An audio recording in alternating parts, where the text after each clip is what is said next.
Nós vamos agora dar continuidade ao nosso curso. Nós já passamos aqui pouco mais da metade do curso, né? Vamos entrar aqui no tópico 7, sobre controles de fluxo, e mais à frente sobre estruturas de repetição, no tópico 8.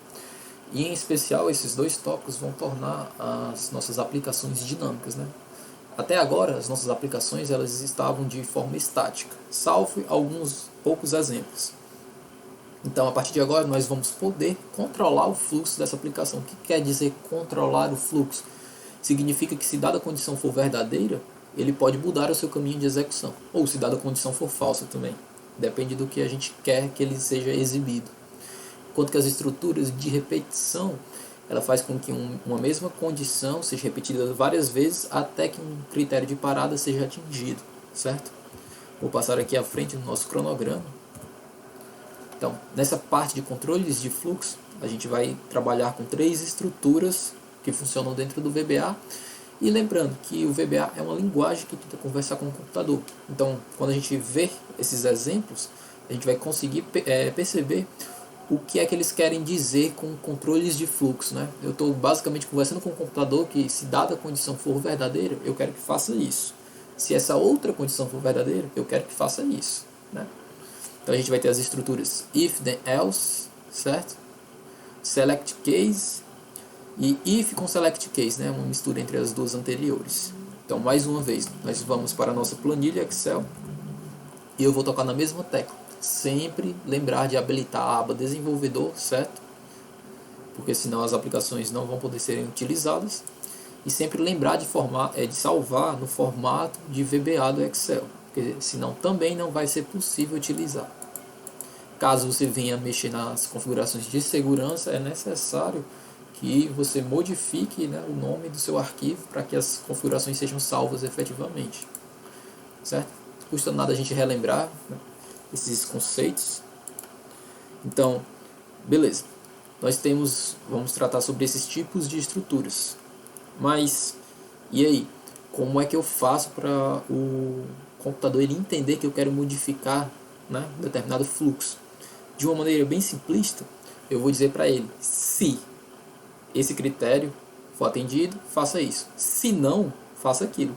Ou seja, é basicamente o nome da estrutura. Se, if, se não, que é o else, certo? Então, basicamente a gente está conversando com o computador. Mais uma vez, a gente vai para o ambiente VBA, Alt F11. Vou mostrar aqui na prática. Eu vou criar uma variável para receber, por exemplo, a idade de um funcionário. Então, mais uma vez, ó, o DIN, né, para receber, identificar que isso é uma variável, as integer, que é do tipo inteiro, certo? Então a gente criou aqui a nossa variável e nós vamos igualar a idade a uma caixa, certo? Para receber esse valor. Então, um input box. Vamos colocar aqui somente um texto. Digite sua idade. Certo? Agora vem a questão do fluxo. Beleza. Nós queremos verificar agora se o funcionário está apto a realizar determinada atividade. E ele só vai ser apto se ele tiver acima de 25 anos, por exemplo. É um critério da empresa. Certo? Só um exemplo. Então, se, né, vou colocar aqui maiúsculo, se a idade do funcionário, certo, for maior do que 25, então, certo? Então, a gente vai exibir uma mensagem dizendo que ele está apto. Um MSG Box.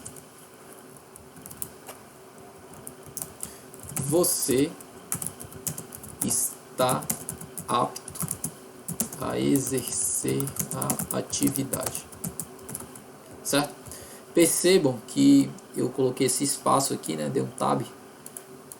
Por quê? O VBA ele iria entender, certo, que essa mensagem aqui seria executada. Porém, algumas linguagens não. Então, para a gente manter esse costume, sempre que trabalharmos com estruturas de repetição e estruturas de fluxo, é importante que a gente dê esse tabzinho aqui para entender que esse indentamento, né, significa que esse comando só vai ser executado se esse de cima for verdadeiro, certo? Nós podemos também colocar aqui um else, ou seja, se esse comando aqui não for verdadeiro, o que ele vai exibir? Uma mensagem contrária, msgbox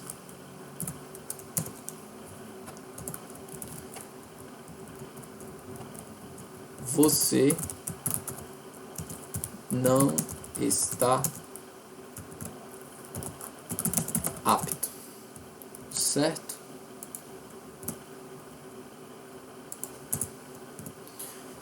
Beleza, assim como as nossas subs, né, elas têm um início e um fim, a nossa estrutura, certo? Nosso laço aqui, ele também vai ter que ter um fim. Então nós vamos ter que finalizar com end if.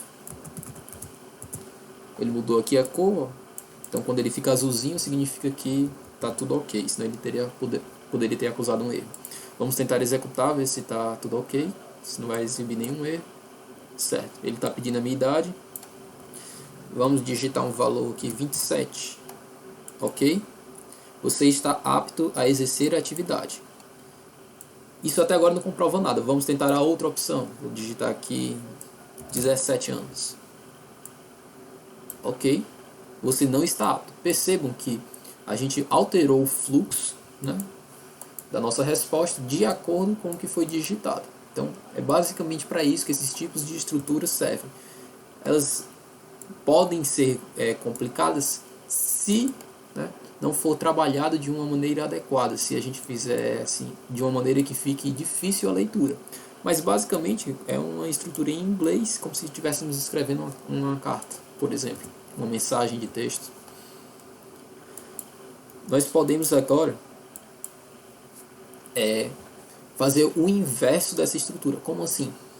Nesse exemplo, nós criamos aqui uma variável chamada número. Nós vamos pedir um número, certo? Que vai ser relacionado ao mês do ano. Ao mês do ano. Que vai variar de 1 a 12.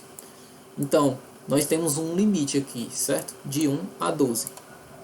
Se o usuário digitar um valor maior do que 12, percebam, nós colocamos aqui um comando exit the sub, ou seja, ele vai finalizar a macro e não vai executar o que está abaixo, certo? E caso ele digite um valor menor, então ele vai passar direto desse comando e vai executar. Mais uma vez aqui nós chamamos uma função que ela vai retornar o nome do mês referente àquele número digitado, né? Nada melhor do que executar para a gente ver como funciona. Vou digitar número 3, apertar OK. Ele vai retornar o mês de março, porque eu considerei isso aqui, né? Eu não pulei esse critério de parada. Agora vamos ver o que acontece se eu digitar um número maior, 17. Ele finaliza e não exibe nenhuma mensagem. Por quê?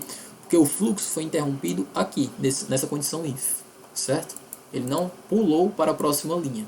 É importante a gente ter essa mentalidade que um programa não necessariamente ele vai ser linha por linha, certo? Pode ser que o fluxo volte para cima ou não chegue nem a passar. É como se a gente estivesse imaginando literalmente aí uma corrente sanguínea, mas nesse caso a corrente sanguínea ela não vai ser linear, né? Ela pode voltar para outro critério e depois pular, depende muito do que o usuário fez, né? Digitou, certo? Nós temos aqui mais um exemplo que é para corrigir um pequeno erro desse nosso critério. O que acontece se o usuário ele tiver digitado um valor negativo? E aí? Vou só substituir aqui por 0. Pronto. O que iria acontecer com o nosso programa se o usuário tivesse digitado um valor negativo? Ele provavelmente não faria o que o programador, né, o desenvolvedor, gostaria. Vamos mais uma vez voltar ao exemplo anterior para a gente ver. -2 ou -3. Ó, aconteceu um erro no tempo de execução, justamente porque a gente não colocou esse critério. Então, nesse outro exemplo aqui, nós já consideramos.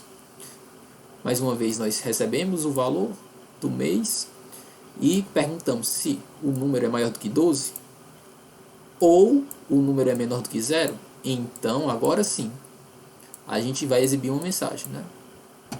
Certo? O que acontece? Se o número for maior do que 12 ou o número for menor do que 0, significa que ele está fora do nosso intervalo. Então a gente vai exibir uma mensagem avisando que está fora do intervalo e vamos encerrar a macro. E aqui nós finalizamos a nossa condição.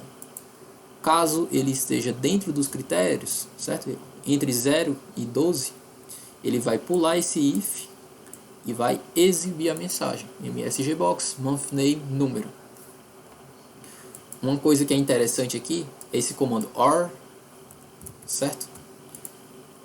Existem 3 comandos condicionais que podem ser bastante utilizados. Eu vou até digitar aqui OR, AND, né, e o NOT.